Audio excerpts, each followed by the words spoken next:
mas nesses 30 anos ininterrupto de ministério, eu chegava diante das ovelhas e dizia: faça culto doméstico com os seus filhos, porque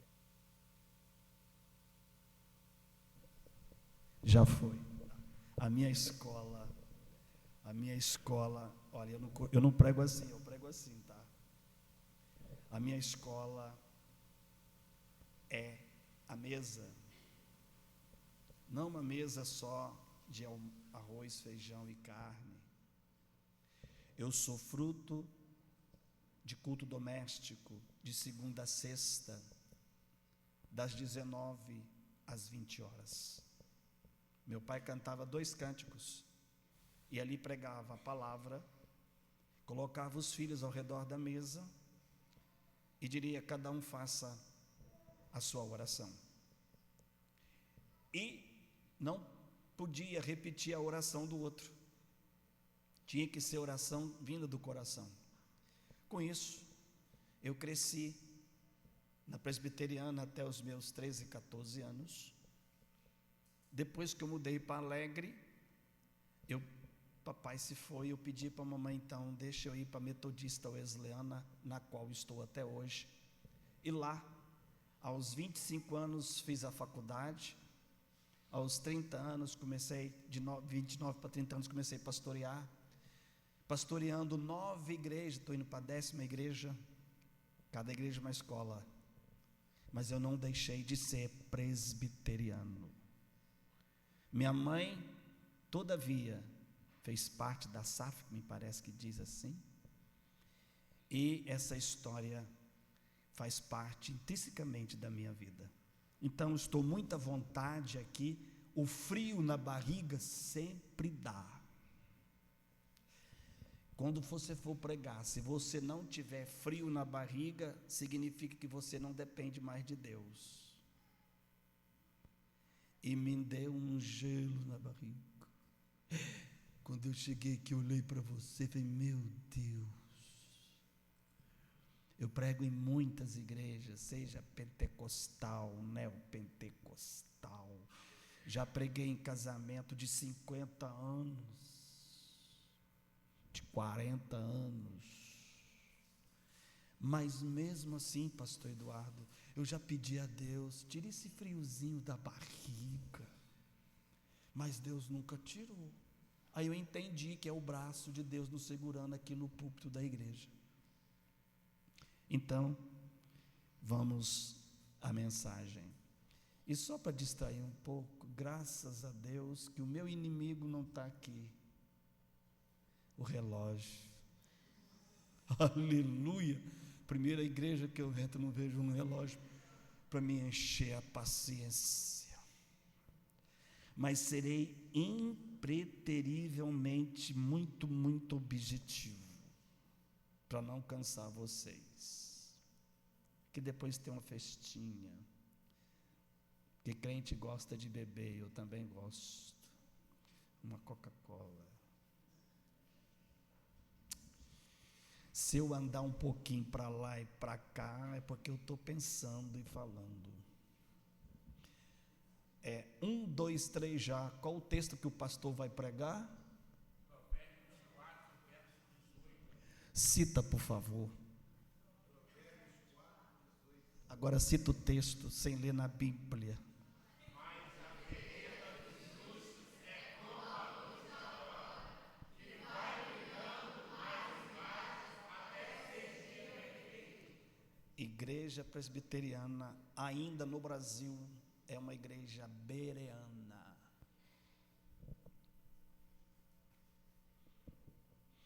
Não vou entrar no detalhe apologético, que eu não vim aqui para isso. Parabéns pelo louvor. Inclusive, né, Cadu? Esse Cadu é bonito pra caramba, não? Cadu, qual é que nós cantamos aqui nós dois hoje?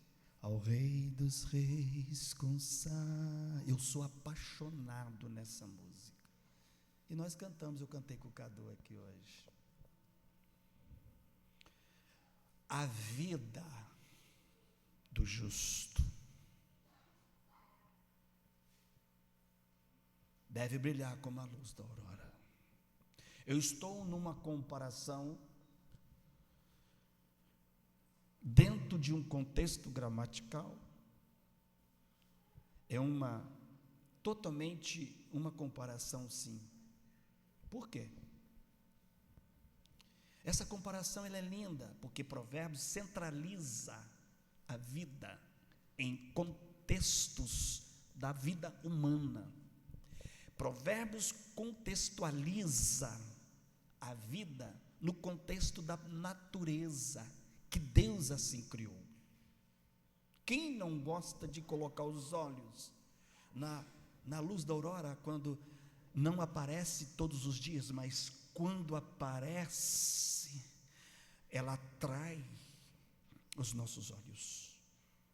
Assim, a vida cristã intensamente deve brilhar todos os dias, a cada manhã, dissipando da vida as trevas. Essas trevas, se não for dissipada da vida, essas trevas contribuem para consequências penais e eternas. Estou falando agora de uma comparação, de um adjunto, de uma situação agora humana para espiritual, da natureza para espiritual. Quando a vida brilha, evoca a imagem de um progresso. Quando a vida em Cristo brilha, evoca a imagem de um progresso constante, duradouro e crescente. Se vida cristã não passar por esse crivo que eu acabei de falar, progresso, constância, crescente, duradouro, a vida cristã ela cai numa mesmice, numa mediocridade. E eu vou falar isso contando da história da tia. E eu não vim aqui falar só para as viúvas, eu vim falar para toda a igreja, aproveitando essa oportunidade para dar um despertamento na nossa vida. Quem sabe nesta noite alguém decida a ter a vida como a luz da aurora. Então essa luz ela é semelhante à forma assim desse crescente, né? Essa forma crescente é semelhante à forma como a luz de um amanhecer que se intensifica gradualmente. Até não significa ser perfeito, mas aperfeiçoamento em obras. E isso está incluso no versículo 18 do capítulo 4. Que luz é essa? Eu me refiro então à luz de Cristo em nós, interno e objetivo, num processo gradativo e também produtivo. Porque nós não podemos ser os mesmos nos mesmos dias. Precisamos crescer em áreas, talvez as mais simples, com gestos, talvez pequenos. Eu vou mostrar aqui isso. Então eu me refiro à vida brilhando no processo gradativo em Cristo e com Cristo, produzindo sempre fruto de arrependimento, que eu estou combatendo, eu estou fazendo o contraste de trevas e arrependimento, que é um aditivo. Eu estou dentro do princípio ativo da vida e não passivo, que eu tenho que me colocar diante desse processo ativamente, com veemência, com força e com garra e com, sabe, aquela vibração. Eu sou de Deus, eu sou cristão, eu sou servo. Então ela é gradativa, e eu estou dentro de um contexto, de um correlato, aonde que Jesus fala assim, em Mateus 5,16, diz assim, Mateus 5,16, assim resplandeça a vossa luz diante dos homens, para que as vejam e glorifiquem a Deus. Mas que finalidade? Que finalidade é essas obras brilhar como a luz? Com que finalidade? Tem uma expressão, não só verbal, mas concreta. visível, que toca, que traz impacto. Qual a finalidade? Para que os homens as vejam. E agora eu entro no contexto do culto. É 9 décadas. A minha mãe passou um pouquinho, 95. 9 décadas. 90. Mas esses 90 anos soma, contribui para muitas obras internas e externas, que resulta diante dos olhos dos homens e diante dos olhos de Deus, com recompensa divina e também humana. Recompensa sim, diante dos nossos olhos. Anos de cristianismo, a sua vida moral resplandeceu. Posso te contar ao redor da nossa tia, com esses 90 anos,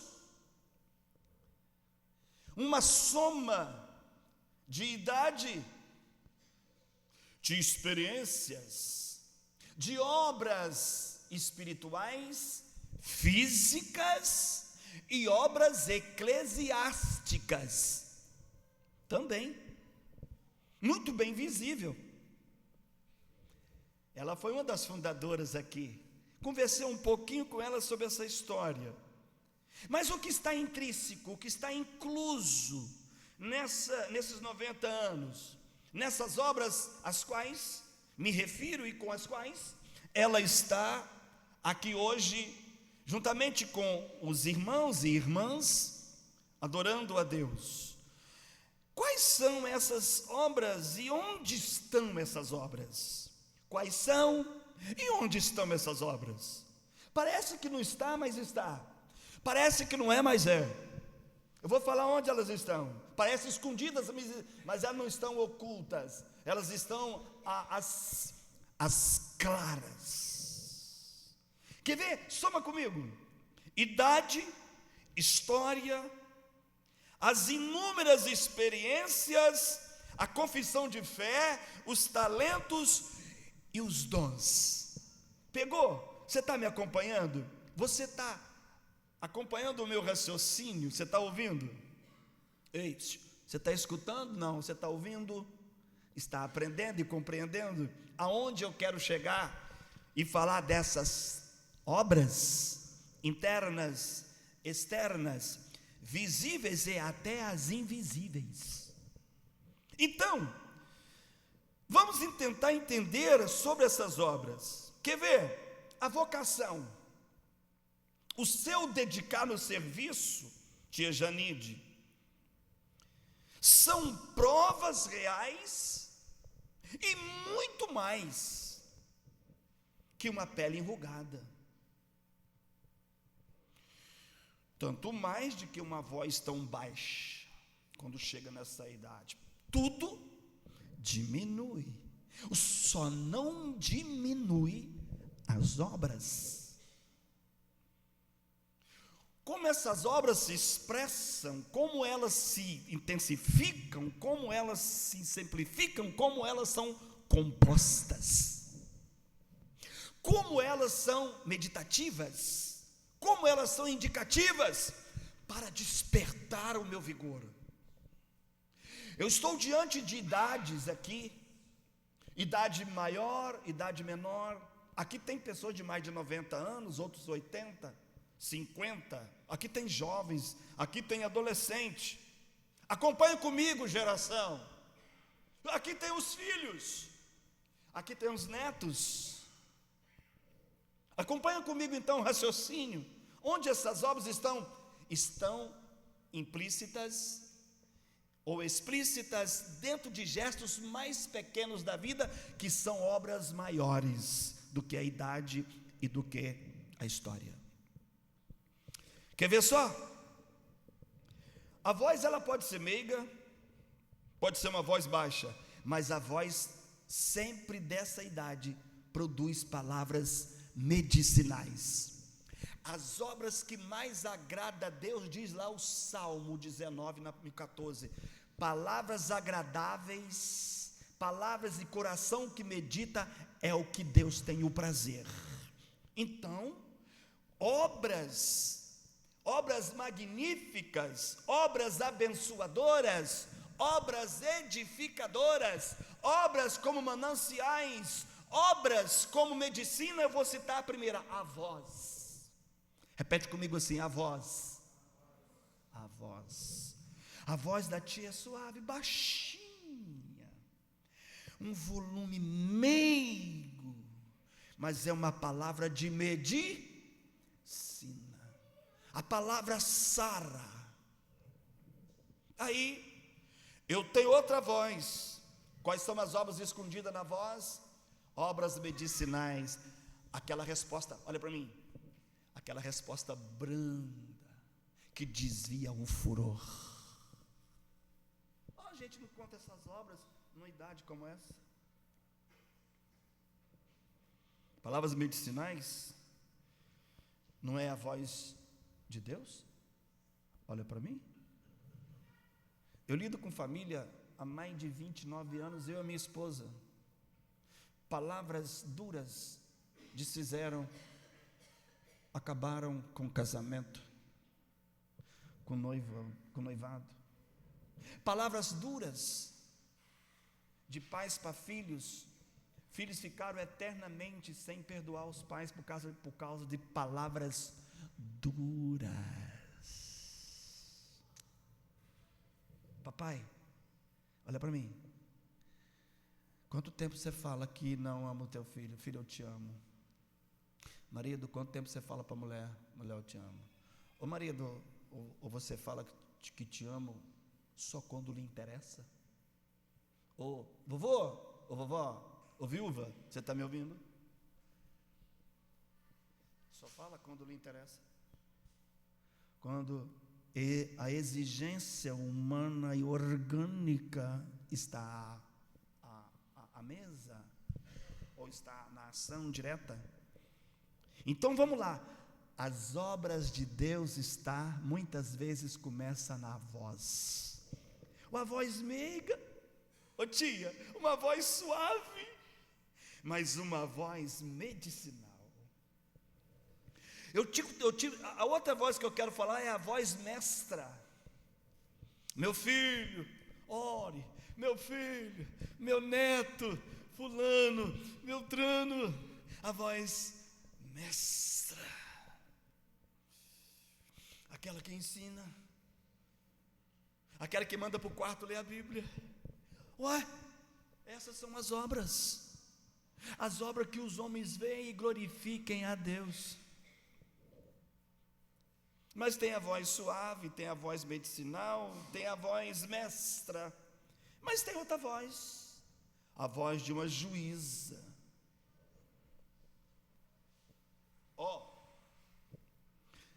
Falar da minha mãe agora.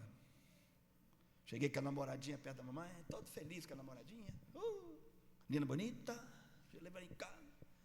Quando a menina foi embora, minha mãe falou assim: você está tão alegrinho, né, meu filho? Eu falei: já vem bomba.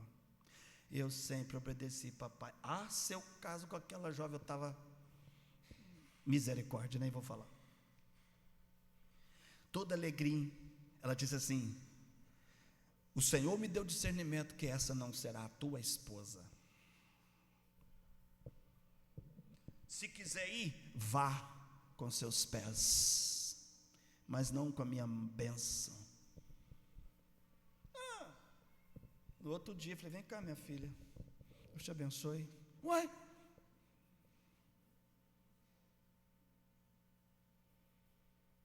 Falei: minha mãe está ficando maluca, só pode. Jesus tem misericórdia. Cheguei com a segunda. Olha a voz de juíza, que ajuiza fatos e coisas, presente e futuras. Minha mãe chega, a segunda. Eu já não fui muito alegre, não. Mesma coisa. Falei: Na terceira, eu falei assim: revela para minha mãe, antes da mamãe conhecer, o senhor revela. E não é que Deus fez isso? Mamãe teve um sonho. Eu estava então pedindo a Deus, fiquei 3 anos, e meu namoro era um namoro santo, pedi a Deus assim, não dava certo, tchau. Passei 3 anos orando, agora vou passar 3 anos orando.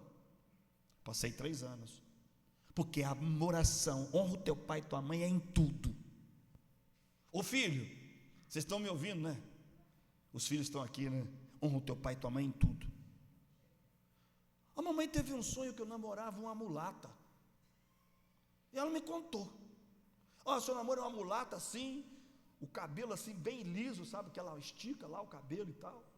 Eu falei, beleza, mamãe, é mesmo? É.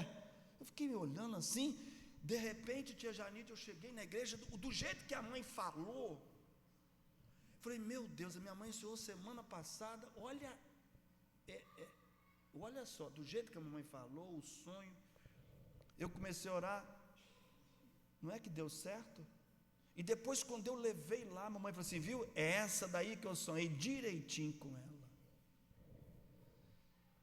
Onde estão as obras na boca de uma mãe? Olha, e parece que se a gente fala, quais são as obras que eu vou fazer na igreja, pastor? Vamos lá, voz medicinal, voz de uma juíza, voz de uma mestra, mas agora exige a voz da autoridade. Epa! Ei, viúvas, maridos, jovens, solteiros, olha para a Bíblia, respeita os 90 anos, respeita os 50 anos, os 30, gente, aqui é um culto de 90 anos, mas a palavra de Deus, ela transcende a liturgia de um culto, ela transcende épocas e anos, ela transcende história, e talvez você está com a fé totalmente prejudicada, a sua fé talvez está totalmente atrapalhada, embaralhada, totalmente fraca. Nesta noite a palavra de Deus quer resgatar teu casamento, quer resgatar tua idade, quer resgatar tua história, quer resgatar as tuas obras. Você que talvez está com a cabeça para baixo, eu não tenho mais jeito, pastor, mas o Espírito Santo usa as mães e as vós e os pais e os pastores para abençoar a nossa vida. Comigo. Vocês estão gravando aí, estão anotando? Cuidado, eu costumo ser muito didático, hein? Eu costumo falar, parar de pregar assim, continua pregando para mim que eu já preguei. É fácil pregar o que o outro já pregou. Comigo, voz de autoridade. Eita, quando sua mãe fala, você baixa a cabeça?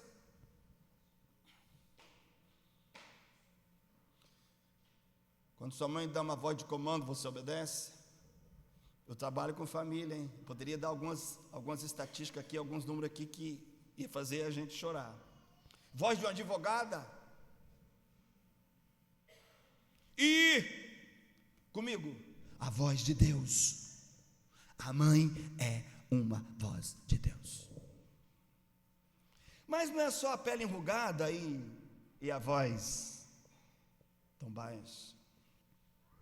Mas o semblante é um gesto. Olha o semblante. O semblante expressivo. Comigo aqui vocês. Provérbios 15:30. Se estiver colocando ali, me ajuda. Olha o olhar expressivo, olha o semblante, olha o olhar. Provérbios 15:30, meu querido sonoplasta.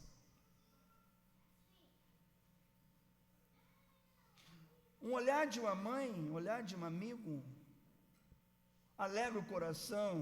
Ei, para mim, um olhar, olha para mim o gesto. Por favor, vamos deixar a ficha cair. Estou falando de voz, agora falando de semblante.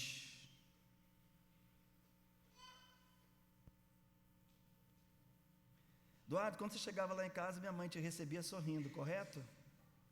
Eu chego na casa da minha tia, ai, que sorriso, que semblante. A maior comunicação da vida está no gesto. O olhar de amigo alegra o coração. Então vamos fazer o antídoto do texto. Não está escrito, mas eu posso fazer. Então faça, pastor. não vou inventar nem heresia. Se o olhar de amigo, pastor Eduardo, alegra o coração, o olhar de inimigo, Cadu, o que acontece quando o olhar de inimigo olha para a gente? Se o olhar de amigo alegra o coração, o olhar de inimigo faz o quê? Diz para mim. É um antônimo de alegria, de ser alegre. Aí vem as boas palavras que fortalecem os. Então são obras expressivas, as mais preciosas da vida.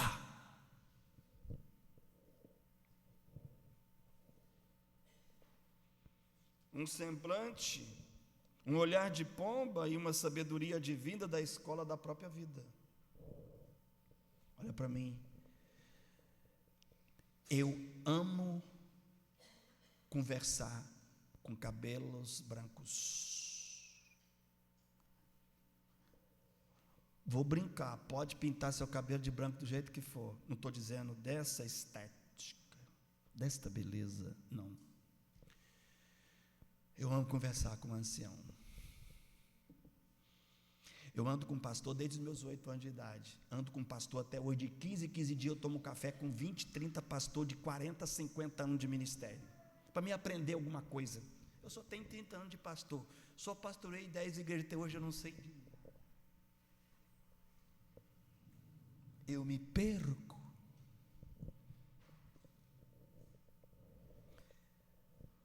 Eu acho que eu já preguei demais. Ô tio, eu vou parar por aqui, pode?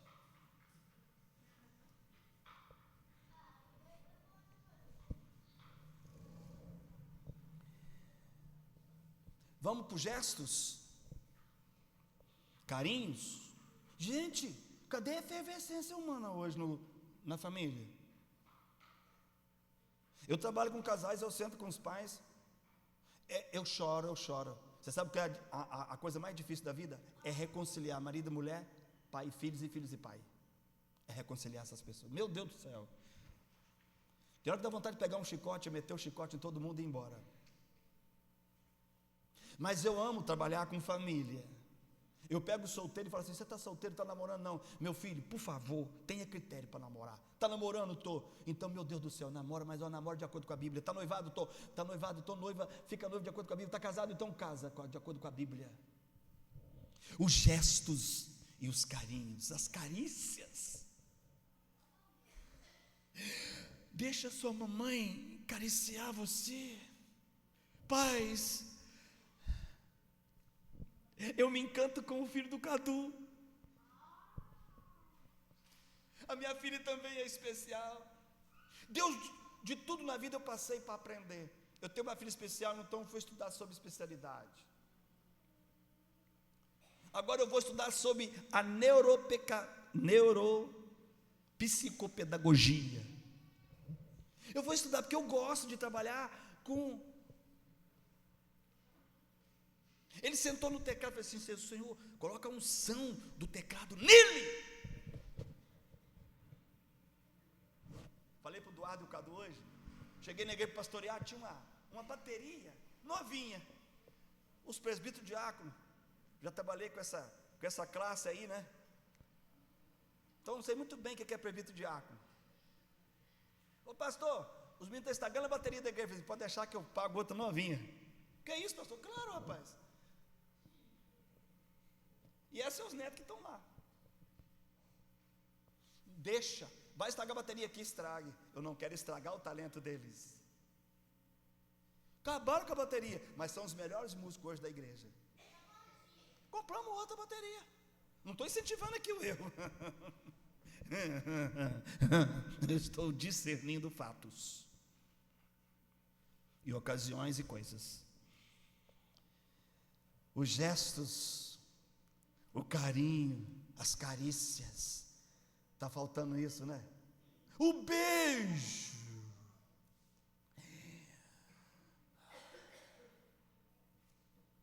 Oh, já viu falar da terapia do beijo? Quem estuda psicologia sabe do que eu estou falando. São quantos? Não, vamos falar do abraço. A psicologia diz que tem psicólogo aqui? Tem, eu sei que tem. Tem psicólogo aí, tem. Me ajuda aí se eu tiver. 12 abraços por dia. 4, 5. Você já entendeu o que é um abraço? O que Deus fez com o filho pródigo quando ele voltou? Ele estava perfumado? Estava. Ele estava cheiroso? Estava. Sim ou não? Sim ou não? Ele estava cheiroso com o cheiro do porco. E Deus abraçou ele para depois trocar as vestes. Já preguei sobre isso. Eu cheguei na casa de um casal, queria colocar o filho para fora, a filha para fora, porque pecado, um monte de coisa. Agora que você tem que amar, você não amou antes? Um filho bem amado, bem cuidado, nunca sai do colo dos pais. Repito, com veemência.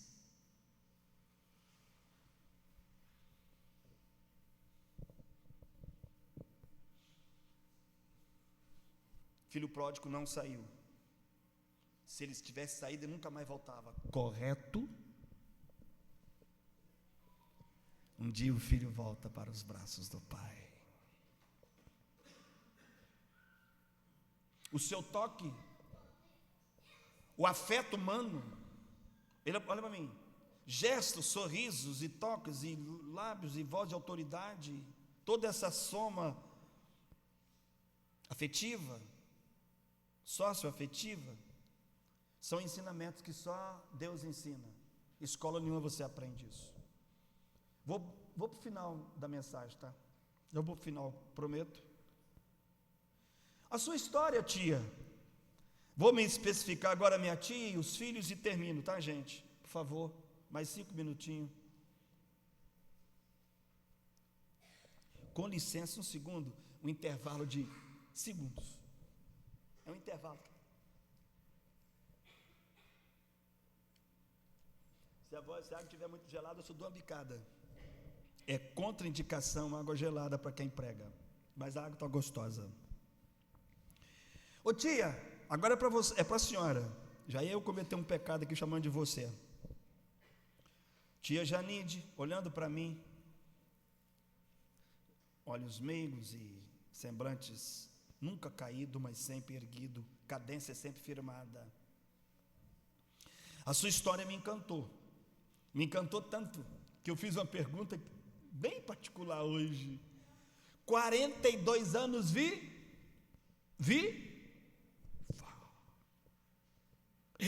minha mãe, quando ficou viúva, passou um tempo, falando da minha, né?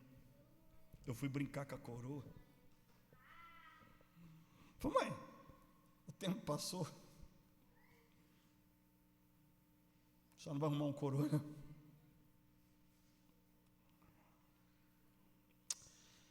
Meu filho, eu até poderia, mas eu quero deixar minha honra de viúva para sempre. Que testemunho. Parabéns, tia.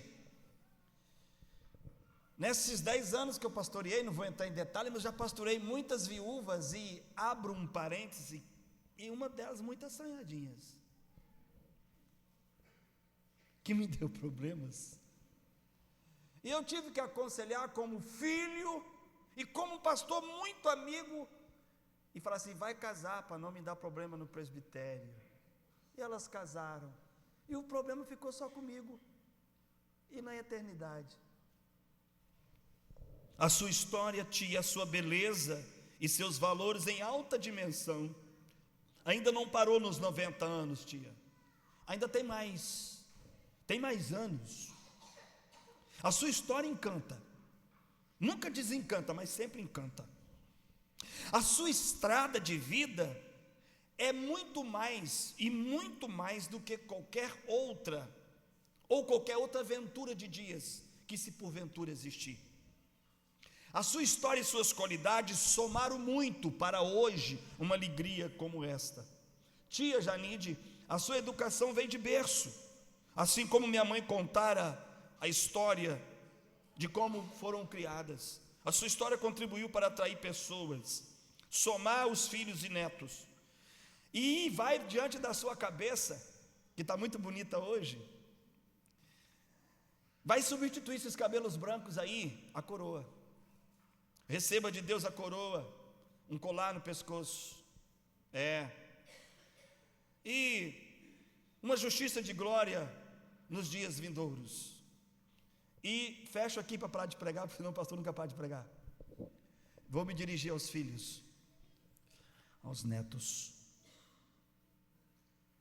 Posso dar um testemunho assim, nunca, depois dessa pinta que eu tenho no rosto aqui, ó, não é charme nem vaidade, não.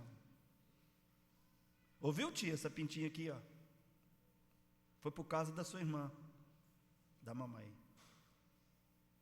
Eu desobedeci minha mãe de 12 para 13 anos. Ela falou assim: pega ele e vou dar uma coça nele, para ele nunca mais me desobedecer. Eu corri, trepei no pé de goiaba, só que tinha um arame parpado por baixo. Eu segurei, o galho quebrou, eu caí, joguei, passei por cima daquele arame, cortou, pingou aqui, aqui e aqui. Papai correu comigo, levou para a farmácia e tal. Depois que tudo sarou, aqui a marca foi embora, essa marca foi embora, mas mesmo assim, depois que eu cheguei da farmácia, depois que eu melhorei, mamãe pegou a vara de goiaba e falou assim: vem cá, você vai apanhar depois da cura que sarar aqui.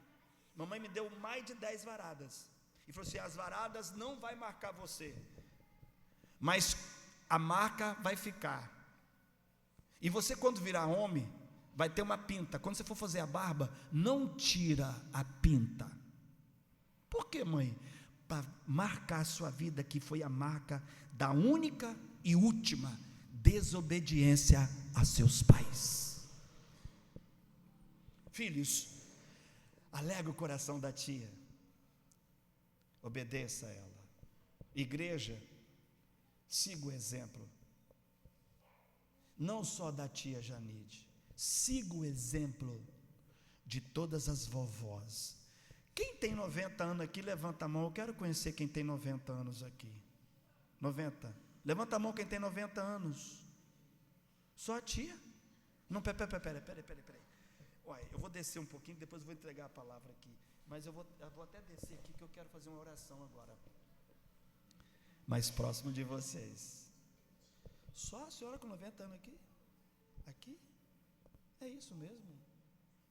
Quem tem 80, levanta a mão. Quem tem 80? As viúvas de 80 anos. Meu Deus, aqui não tem viúva de 80 anos.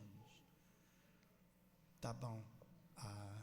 Não vou fazer pergunta mais não, porque não quero ser antiético. Eu não estou na minha igreja, eu estou na igreja do pastor Eduardo. Me sinto à vontade, mas tem que manter o limite. Pastor Eduardo, eu não fiz antes, mas eu quero fazer agora.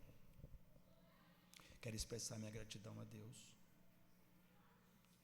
a minha gratidão à sua autoridade pastoral, junto com a sua esposa.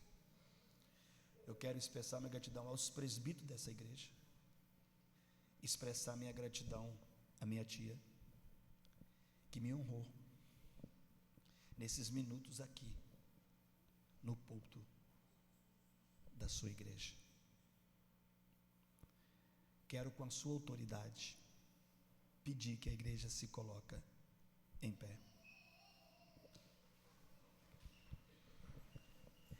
Eu quero chamar minha tia aqui na frente, posso? Traz ela, Tiago. Estou quebrando o protocolo aqui. Mas eu não vou, é claro que eu vou fazer isso. Eu não vou pedir para só subir, não. Não vou descer. Obrigado, viu? Tá bem, minha filha. Obrigado por você ter aceitado o meu convite. Me trouxe muita felicidade. Tu sabe que eu te amo demais. Foi minha mãe de leite? Seu filho do coração também. Tá bom. Te amo. Querido Deus, que alegria. Um dia nos braços da tia, nunca imaginava, só o Senhor já sabia disso, o Senhor é onisciente, e tanto quanto onipresente, e também presciente. O senhor sabia que hoje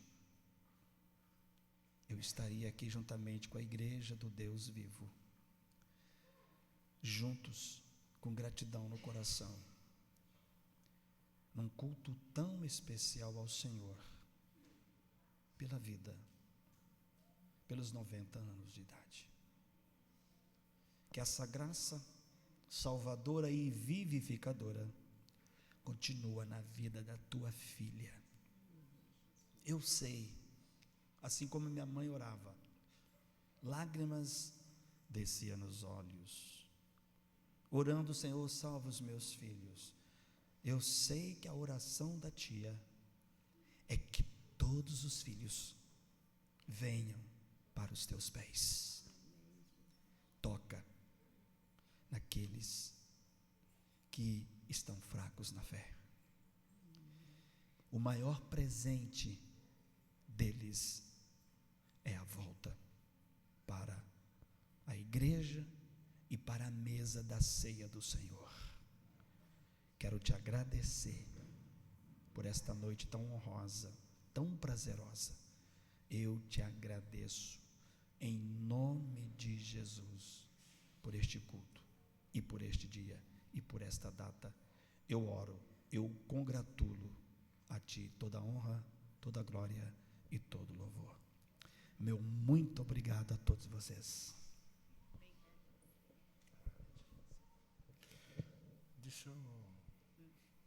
Querido, muito obrigado, Deus abençoe tua vida. Fica a nossa gratidão aí por aceitar o nosso convite de estar aqui conosco essa noite. Os irmãos podem se assentar, por favor. Vou botar uma cadeirinha aqui para a senhora. E a Valentina vai estar cantando. Queria chamar a Valentina aqui.